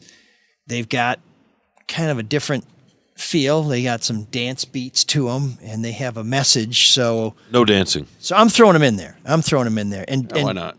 And Don Letts certainly has some impeccable new wave credentials as a videographer, as well as a producer, doing all these samples from the movies. You heard a lot there from The Good, the Bad, and the Ugly. One of the insults they didn't use in this, one of the samples they didn't use, was the greatest insult, I think, of all time, when Eli Wallach, who plays Tuco, tells either Clint Eastwood or the sheriff when he's being dragged out. He said, "Your mother, it's better not to speak of her." It's just kind of subtle burn. I think the better comeback is the jerk store called and they're running out of you. Yeah, well, that's tough to beat. Tough to beat Costanza. Go with jerk store. I think in terms What's of the difference? You're their all-time bestseller. In terms of physique and hygiene, George Costanza and Tuco Ramirez Benedicto, whatever his name is, otherwise known as the Rat, have a lot in common. But yeah, Don Letts has done a lot of producing. He's shot videos for new wave heroes, in my book, anyways. The Psychedelic Furs and many others. So how eclectic is Mick Jones, though, man? Oh, dude, he's Jesus. Yeah, he's and the videos that they shot for Big Audio Dynamo are kind of wild too. And Mick is one of those guys when he's singing, he's got his lips pulled so far back that it's just all teeth, and then he's up in the camera and he's got those crazy classic English choppers, but it's almost intimidating. It's look at Shawn. It's like somebody's very attacking. appalled at your stereotype. No, not at all. I said classic. That's a compliment. I was thinking about something else. But the National Health Plan doesn't cover orthodontia. But yeah, no, he's great, man. And the Clash and Big Audio Dynamite, that's a pretty strong resume, if you ask me. It's it was a nice song. Okay. Well, anyways, Don, let's nice review, Shawn. Shawn's review sounded like this. Sounds like a great one. Very dismissive. Oh, wait a second, who was that? Huh? What? It's Will Forte drop day. That was Carson Daly. What was it? Carson Sounds Daly? like a great one. That was him transitioning. Was he on the Today Show transitioning out of a tease of a story into something else? And it was just very dismissive of the tease. Oh, I wasn't being dismissive at all. Am I missing something, or is Carson Daly you're not. You never one miss of the most successful, least talented human beings in the history of broadcast television? Shadow Stevens. Shadow had great pipes. Dick Clark. He had great hair. Ryan Seacrest. Unless it was or plugs. a guy on the radio. Unless it was plugs. I would argue Ryan Seacrest. That's not the company you want to be in, actually. So that's bad news, I would say. But before we oh boy, here we go. Before we go, yes, because I know we're about to wrap up here. Can just give a nod to a local guy? No nods. Okay, what else? A local guy who one of the great screen presences in the last. He had a pretty good run there, but for the last 30 years, he's apparently his family's trying to decide whether to take him off life support or not. Tom Sizemore. Oh yeah, wow. Oh yeah. Who had a brain aneurysm a few days ago, and I saw last night that he's not going to recover. But I was Scagnetti on Scagnetti. And I know he hadn't been in the. I know he had his troubles. He and had a lot of troubles. Yeah.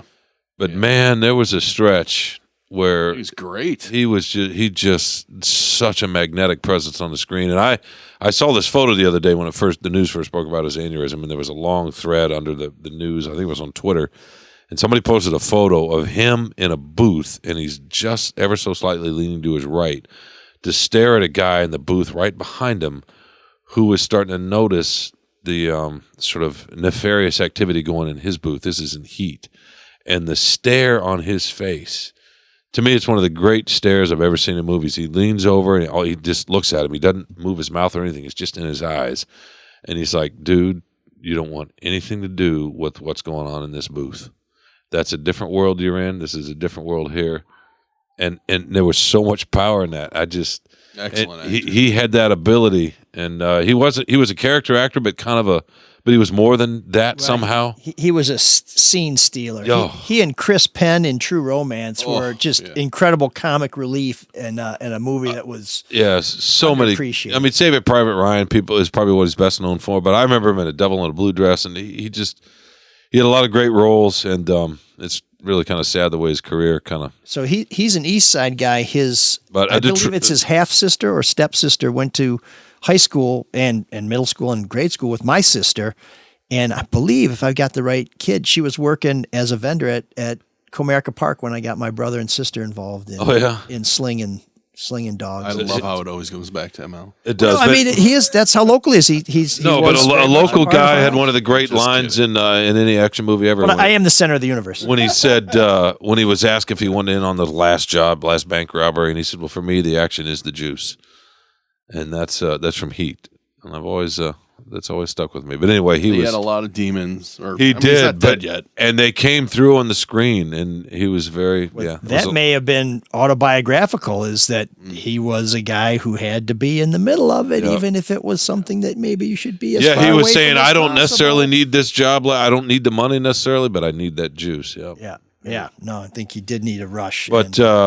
But yeah, no, great point. Talented performer, a local guy, and Yeah, and I think had a little bit of a troubled upbringing, but good dude, or great actor. I don't know about what kind of dude he was, and what a tough decision to I was thinking about that last night. Yep, they had to make that decision. I want to say by Wednesday, I think is what I read. So Anyway. So if you're listening to us after Tuesday, or you're not watching us on Godspeed. YouTube, rest in peace if that's the way it went. It sounds like that's where it's going. We want to thank our donors. It's very easy to donate to this show. You just go to our website and you click on a little box that says donate. And our website is mlsoulofdetroit.com. There you'll find links to all our advertisers and to past shows. So please check us out. And you can also, as Bryant did, send us a little gelt, a little cash, a few shekels to help support the show. You can also send us emails at mlsoulofdetroit@gmail.com. That's what a gentleman who we will not name said after listening to last week's episode about the mysterious murders of some would-be rappers who were supposed to perform at 7 and Gratiot and instead showed up in a basement in Highland Park, which was occupied by rats, and they were unfortunately, the gentleman that is, occupied with bullets, so they are no longer with us.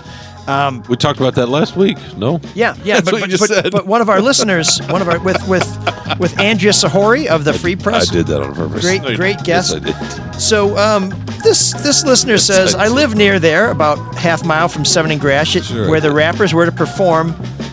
I know a young man in my hood who's a third-rate rapper. Similar to the victims, he had his ear on the streets and was actually joking around and asked why those dudes have been taken out. And he said it's very likely the victims were in Detroit often and they were into dirt in the hood that may have had something to do with a paycheck. He told me a couple months back they robbed someone and the entire gig was a setup to lure them to the area to have them taken care of. Oh, wow. I was told the 2 men were targeted and the third was not involved but was with them, and he was in the wrong place at the wrong time. They were asked to meet with someone earlier to get blazed and a little drink before the show. It was planned at that smoke session they would be told the gig was canceled and they'd be taken to another spot to do the thing. They were robbed of belongings, and apparently even a Rolex watch was taken off their person beforehand. Apparently the entire thing was planned. I have no reason to think my acquaintance would make up a story as detailed in the very moment I asked in that joking manner. He wasn't really laughing about it. His demeanor was matter of fact. Nor was this corroborated by anyone else, so I can't be sure. In any case, seems legit on some level anyway, even if the info might not be less than factual. I'm no detective. I'm just a lowly working man. Anyways, an interesting theory bubbling up from the neighborhood on what happened to these gentlemen. We still don't know who killed them or why they killed them, but Andrea thought that police may have some leads and that this may bubble up soon. So keep following Andrea in the Free Press, and we will keep on top of this story here on the Soul of Detroit. And Shawn, you had some correspondence from one of our listeners. I do, from Rose. A very loyal listener. Was it Rose? Robin. Okay. A very loyal listener. But as sweet as Wait, Rose. do I get some music? Well, I turned it down because you're talking about a murder. Okay. Yeah. Or because you thought we were going to break into some freestyle? Is this going to be a murder? Is this going to be about a murder? I don't think so. Well, kind of. You're always thinking though, Mark. I like that. ML and Shawn, I sincerely appreciate your thoughtful response. Pardon me. I said I was just doing a little beatboxing. Oh, thank you. Oh, we heard. Oh, thank you. You just ignored it. That was nice. You're in the wrong business. Go ahead. Sorry. Was that Irish? It's Irish beatbox. Yeah, that's right. That was nice. Yeah. OG, the original Galway. That's what they call it. Yeah. Okay, keep going. Keep going. Nice. ML and Shawn, I sincerely appreciate your thoughtful response to my rambling late-night iPad note. I'm not political in any sense. Thank you, Robin. We're all political. And we don't own any firearms, if that was maybe an assumption. I brought up Chicago not as a dog whistle, but for the fact that literally half of MSU moves there for a summer internship or full-time job, including 2 of our adult children. I also lived there during my master's program. Mentally unstable passengers on the trains, muggings, carjackings, larcenies, smash and grabs, police chases, stolen cars, and shootings are everyday realities in Chicago. And yet, I assume none of the allegedly trauma-filled MSU students will think twice about moving to Chicago or Detroit or New York City this summer. You brought up another specific point I hope you discuss with Chief Craig next week. That specific MSU mass text, and sorry, there's a word out here, alert was in retrospect a terrible unforced error and stoked much of the unnecessary hysteria, right? I think by law they have to send out an alert, but that specific language was a misstep. Maybe ask Craig about that and who drafts and approves that specific language. The pedestrian killer was long gone when it was sent out. That helped fuel all the bogus but terrifying hysteric rumors and scanner chatter for 3 hours until he shot himself. And where is and was the record-breaking $300,000 a year MSU police chief. Aren't you paid the big bucks to be the face of something like this? I don't think I've seen him once all week. Imagine Chief Craig taking a back seat and hiding during an international tragedy. Very strange. MSU Police Chief Marion Lynch earns $300K. The number 2 highest paid cop in the U.S. Number 1 is LAPD chief. Sincerely, Robin. So just to provide some context, Robin was asking us why there's so much attention paid and so much police response to one shooting in East Lansing when there are shootings all the time in Detroit, and raised some questions like, is this classist? Are there other things going on? And about how dangerous it is in Detroit and why the media doesn't give it the kind of attention that we gave to 3 homicides in East Lansing. And we talked about that. We also hope to have Chief Craig on today, former Detroit Police Chief. What was your answer to that? Because I haven't finished the episode.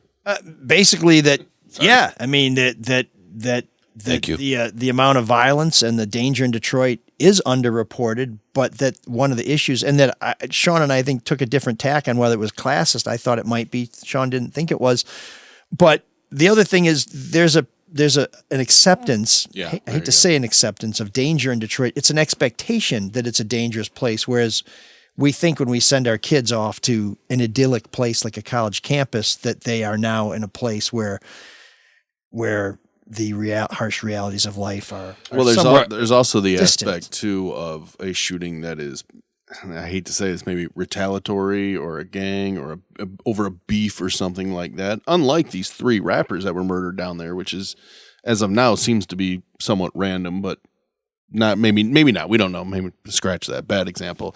Just maybe the shooting of an expectation, whereas in East Lansing is totally random.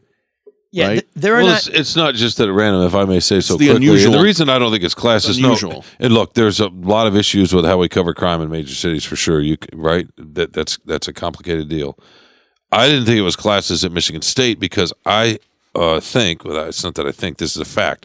Mass shootings happen in all sorts of public places at this point, at every socioeconomic rung. So that's why I didn't think it was classes. To Mark's point, I think that it gets more attention. It's not just random. It's that the killings are there for nothing. It has nothing to do with you. There's no reason. Some of the other places where there are lots of crime, it's generally money that's involved, or revenge of some kind, or domestic situations. And the revenge is over money, over turf, over drugs, when these shootings happen, they are a very sick individual who is going to go out into the world and take his rage out. And it's usually a he, right? It's almost always a he. Usually a white guy. And it usually is a white guy. This was unusual in that sense. So that's why we cover it the way we do, because it's to me, it is akin to a terrorist act. It has the same effect. We've had them at Walmart. You've had them at a grocery store in Buffalo. Exactly. Elementary school. We've had them at churches. We've had them at synagogues. 4th of July parades. We've had them at synagogues. There is no part of society where they have not happened. But they're akin to a terrorist act. I said this last week. It's the terrorism happens because the terrorists want to shock well beyond what they are doing. They want the ripples to go out. They want the society to be unsettled. I don't know whether mass shooters intend that or not, or they're just in their little bubble trying to get their rage. But that's the effect it has. It's the same thing. Off of that, let me ask you a question. And this is something Drew and I had talked about, and some students, and I fully understand this. I'm not dismissing the way they feel. Are like, I can't ever go to school there again. I don't want to go to school there. I don't want to go unless there's locks on the doors. You hear that? There's 50,000 kids that go up there. And I remember, after 9/11, it was, no, we got to get back to normalcy. Because me personally, I would rather have my routine. I'm a person of routine. I want that. That's what helps me deal with, anything bad in my life. And there's probably a lot of students that wanted that too. But after 9/11, it was always, don't let the terrorist win. Get back. Yeah, go shop. Do things the way, and I know some of it's, you can be very cynical about that, and a lot of people were, but there's still this attitude of, no, we're going forward with our way of life. We don't want to change too many things. I think that was the public slogan that came out of the White House. But what else happened? We created an entirely new federal department. We changed the way we get on planes. We changed the nature of security. Which is a total joke.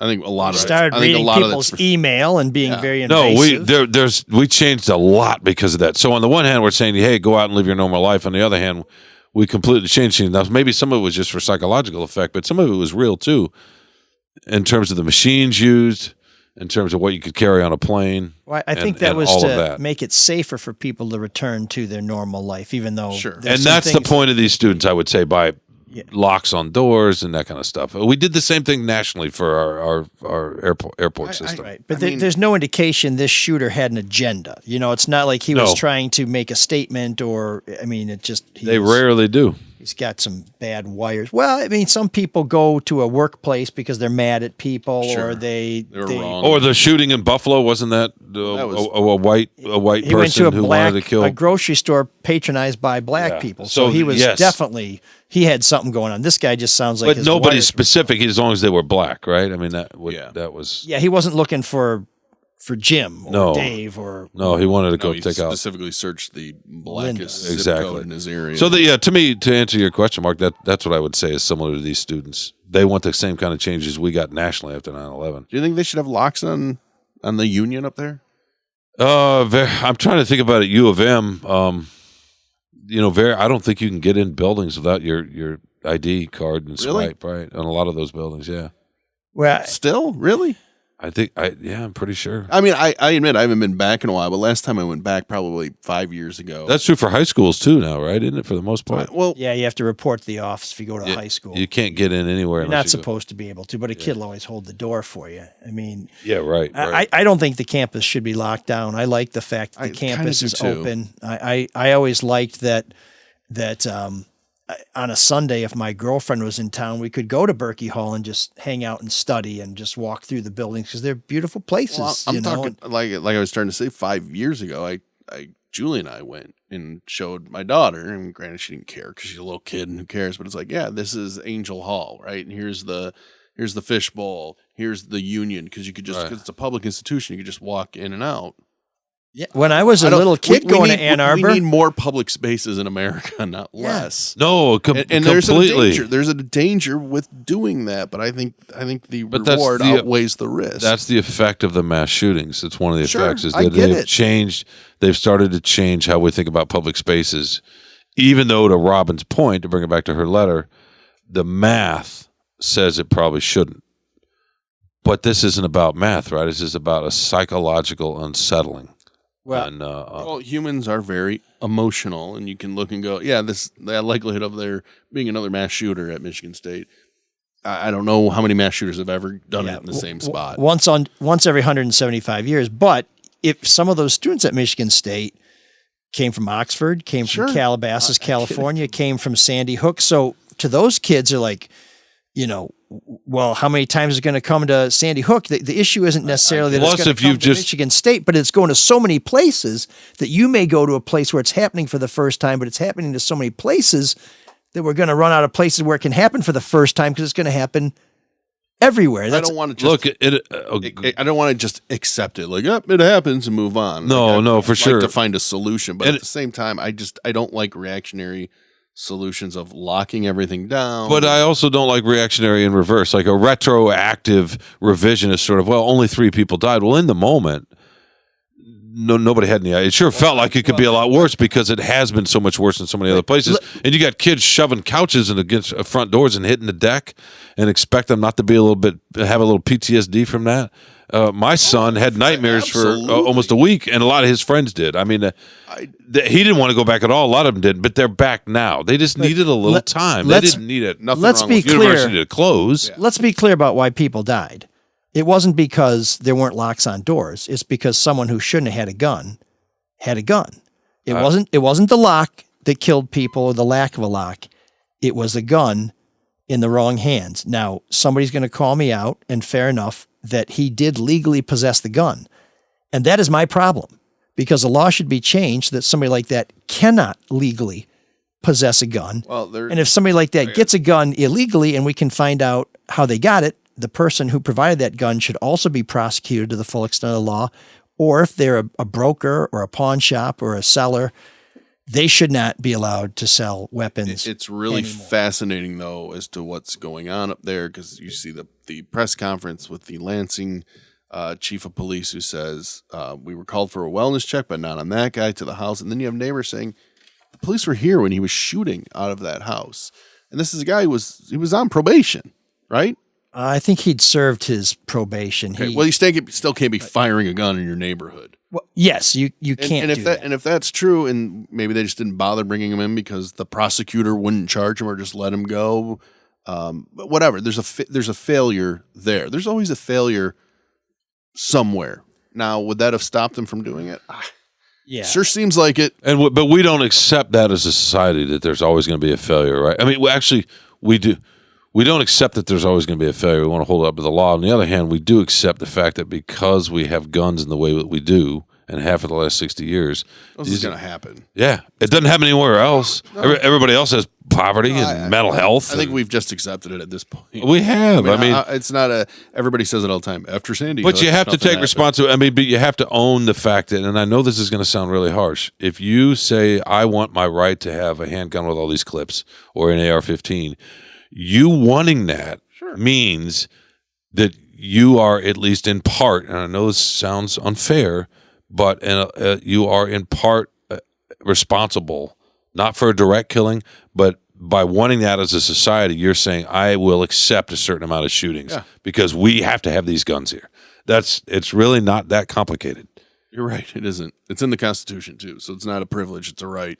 And so unless we change that, and the Constitution is an amenable, I mean, right, it's there to be changed. It hadn't been in a long time, but not the easiest Constitution. It's also it's not, but it's also there to be interpreted. But we have a body that does that. It interprets it. Rights can have restrictions. The same people who don't want any restrictions on the Second Amendment are the same people who say that you have to show an ID before you can vote. Voting is a right. And if you're going to make me show an ID before I vote, you're putting a condition on my right. Now, that may be a very reasonable condition. I think it's fair to say that if you're going to vote, we should have some expectation that you are who you say you are. In the same way, that very reasonable restriction can be put on a right. I think we can put some very reasonable restrictions do it on the First Amendment Second too, Amendment right. Yes, and the First Amendment, which of course is the most important amendment, you can't scream fire in a crowded theater, which is a well-worn story. You can't commit perjury. Right. Look, you can't just say whatever you want, and you can be prosecuted now for hate speech. So that's of course you can abridge it a little bit. There's nothing in the Second Amendment that says it just says you have this right? But if you commit a crime, like this guy apparently got in not a scuffle, I can't remember what the exact was. He was. You're talking about the shooter in East Lansing? Yeah. It was very Mozzie and Smithy in a way. I mean, I guess he could have technically had his gun taken away, but there's nothing. So we accept that as a society, okay, if you do this with your gun, you're going to taking it away. Well, the Constitution doesn't say anything about that. The Constitution doesn't say whether it's a tank or a muzzle. I mean, excuse me, a shotgun or whatever, right? A single shot rifle. It says nothing about any of that. But we as a society say, well, you can't have a tank. I think we're just used to it now, the shootings. But we accept it. Sucks. Yeah. We do. We just accept it. Last week, I have 20 students in my class, and last Friday, 9 of them showed up. And some of them told me they didn't feel comfortable coming to campus, coming to class. And I'll see how many show up this Friday. But this has had there's been a hangover, and I think it may be a while. Everybody's different. I get that, but I'd rather have the option to return. Oh no, and I encourage everybody to come to class. And for the first hour of the class or so, we talked about how the media performed and what their experience was like. What their experience was like as a student, but also what their experience was like dealing with the media, which descended in droves. This is going to make me sound like an old man, but I really wish people would talk about it in person to other people as opposed to just spouting off what they feel online and thinking that that's adequate. I'm with you, man. I'm with you. I don't know. I just don't get that. I'm with you. You need to be exposed to other people. We can find common ground on some of this at some point. All of it. Well, yeah. I really believe but that. Only if you want to. But I will say, I got really deep there. And I didn't check in my classroom that I do think there should be locks on the doors so you can lock them from the inside. Sure. But having said that, I also know if I'm in the middle of my lecture and somebody starts knocking on the door, I expect one of my students to go and unlock the door.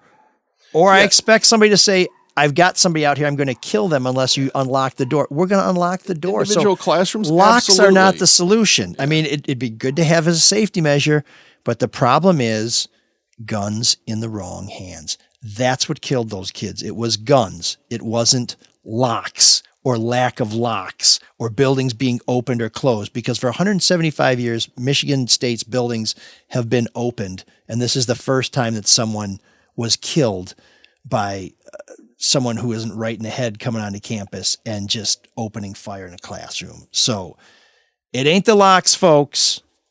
It's the guns. Well, it's the bullets, but yeah. If you want to get technical. Yeah.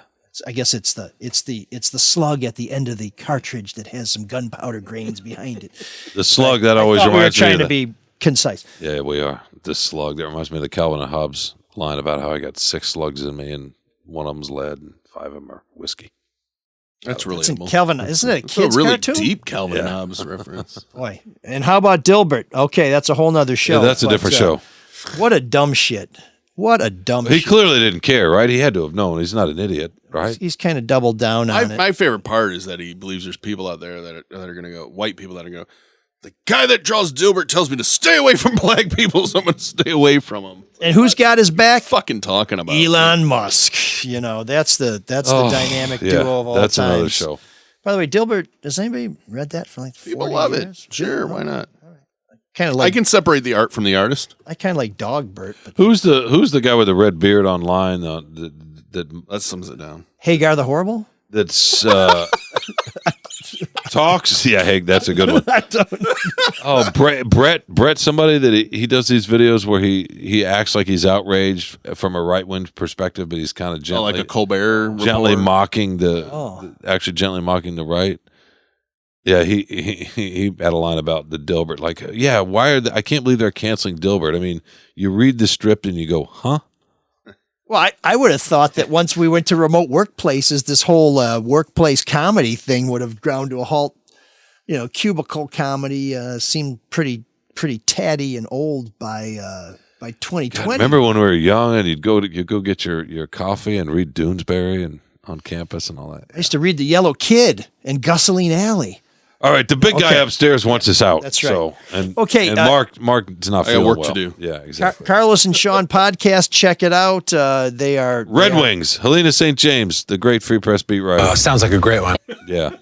They're breaking in a new producer. Andrew Hammond has left the Free Press or will be leaving the Free Press. Great guy, great journalist. Fabulous. We're going to miss him. But sounds like a great one. But you can support our journalism at freep.com. Please buy a subscription. It's 33 cents a month right now. You can't beat that. That's cheaper than a cup of coffee. Actually, I think 2 gallons of gas is cheaper than a cup of coffee right now. But we appreciate you tuning in. Next week, we have a very special guest. We are going to have an attorney who back in 1967 during the Algiers Motel massacre, his job as a very young attorney was to protect the prostitutes who were key witnesses in that case. Now, I could tell you more about it, but that feels like a pretty good tease. So if you're going to hear from the guy who protected prostitutes during a murder to help bring to justice some lawmen who broke the law, tune in next week to ML's Soul of Detroit. Oh, sounds like a great one. You can also subscribe to YouTube channel Soul of Detroit. You can click the bell for alerts so you'll always know when we go live because we're never sure ourselves. Please support the show with your donations, with your ratings. We're up to 600 ratings, so thank you very much. We got some ratings in the last week. We appreciate that. And share the show. And until next week, we ask Cyrus to take us Can you dig out. that? Can you dig it? Can you dig it? In world affairs, issues you've always thought of as being political problems with economic aspects, viewed from another point, become economic problems with political aspects. This is the reason it's so very important these days to listen to news analysts who know all angles of world affairs. ML Elric, Soul of Detroit. Distinguished commentator who is heard tonight is such a person. Listen to ML Elric a little later this evening when he will bring you his commentary on the news and the program Soul of Detroit over your podcast app.